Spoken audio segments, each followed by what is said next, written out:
Строительство новых социальных объектов, создание производств и переселение из аварийного жилья в республике. Эти темы оказались в центре внимания членов правительства Коми на прошедшем заседании. На нем обсуждали комплексное развитие Ухты, Сосногорска, Вуктыла и Троицка-Печорска. Какие планы у муниципалитетов, расскажет Наталья Юрина. Комплексное развитие территории – актуальная тема в повестке заседания правительства Коми. Каждый раз под пристальным вниманием руководителей республики и профильных ведомств новые муниципалитеты. В этот обсуждают будущее Сосногорска, Ухты, Вуктыла и Троицко-Печорского района. Тема важная, она связана с качеством жизни и тоже с перспективой. Потому что если мы не будем заниматься развитием территорий, то понятно, что у людей не будет понимания вообще, будет в этой территории водопровод или газ, да? Будет на этой территории дорога в конце концов или не будет она никогда.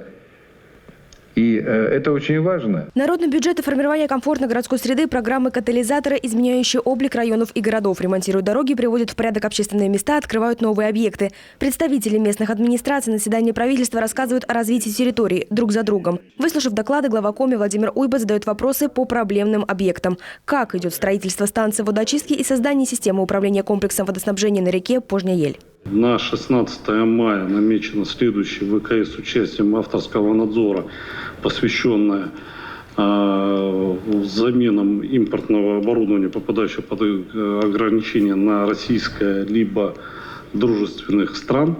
В итоге по итогу планируемого на 16 ВКС дальнейшее направление в Минстрой Российской Федерации материалов по замене согласования производителей и дальше выработка механизма поставки оборудования систем управления самих водоочистных установок на объект. Представитель администрации Ухты добавляет, что подрядчик уже нашел аналоги из Белоруссии. Глава Коми дает поручение всем муниципалитетам и профильным ведомствам проработать вопрос импортозамещения, чтобы впредь не сталкиваться с такой проблемой.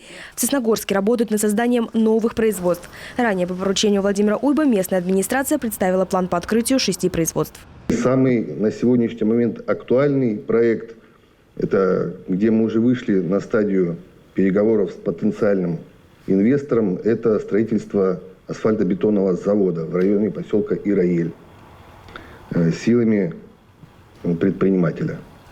Два проекта из этой группы у нас на данный момент выпали. Владимир Уйба делает акцент на масштабных федеральных проектах и необходимости работать с крупными инвесторами. Не за горами строительства железной дороги Сосногорск-Индиго. По мнению главы, нельзя упускать возможность развития социального партнерства. Положительные перспективы по сотрудничеству с большими компаниями есть и у Вуктыла. Состояние тепловых сетей и водовода оставляет желать лучшего. По поводу ремонта объектов правительство Коми ведет переговоры с «Газпромом». В Троицко-Печорском районе проблема иная. В Приуральском не могут построить школу. Мешает заповедная зона. Это территория, охранная зона, порядка 3 километров береговой, у Илыча. Совместно с Минстроем, с Министерством образования этот вопрос мы и с Министерством природных ресурсов решили. То есть, в принципе, строить объект там можно. Уперлись в вопрос по водоотведению. То есть, вот тут пока его не решили совместно с коллегами. То есть, есть ограничения по организации именно водоотведения. Проект строительства школы в Приуральском уже внесен в программу. Глава региона Владимир Уйба поручает быстрее проработать этот вопрос совместно с правоохранительными органами.